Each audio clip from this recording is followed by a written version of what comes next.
The Tennis Hall of Fame is known for its grass courts. They also have a clay court of note. Pat Hansen is the Director of Sales and Marketing for Hard-Tru.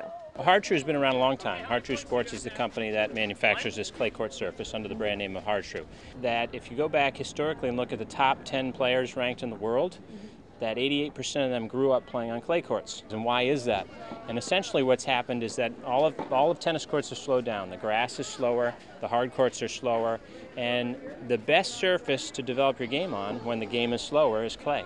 Brian Marshall is the Community Relations Manager for New England USTA. Clay court's great because it really slows it down quite a bit compared to a hard court. The bounces are a little more true. They have to learn all the shots. You can't just learn a hard serve and expect to be successful. This court that we're standing on right here is called a hydro court. It's watered from below. It's a lot easier to take care of, and people often worry with clay courts that they're hard to take care of.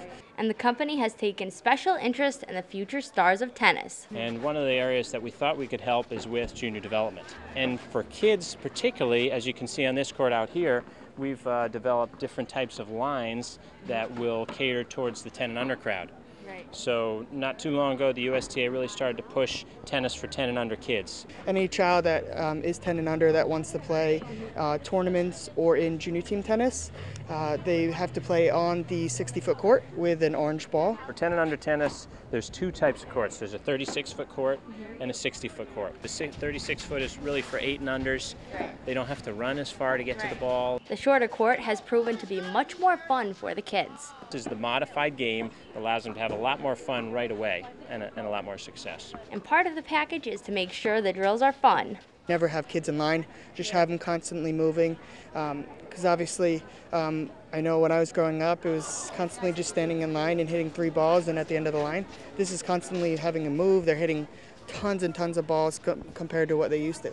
It's all games, and that's what makes it fun and interesting and keeps them involved in the sport. It really helps them have success at an early age. The compression of the orange ball is 50% of a regular tennis ball. They're using shorter rackets, they're using softer balls that don't bounce as high. If you saw how well these kids are hitting the ball, they're hitting like little pros. Yeah. And so then you graduate up to the next level, which is a 60-foot court, essential, I think, to growing the game and making kids, developing the next wave of champions. The Hall of Fame is the perfect place for juniors to learn the game on these courts with these balls. They've got a great teaching staff, and they've got obviously great resources here with the 10 and under lines, both on their indoor courts and their clay court. So it's an amazing complex, and what better place than the birthplace of tennis. So. In Newport, I'm Alexandra Vitale reporting.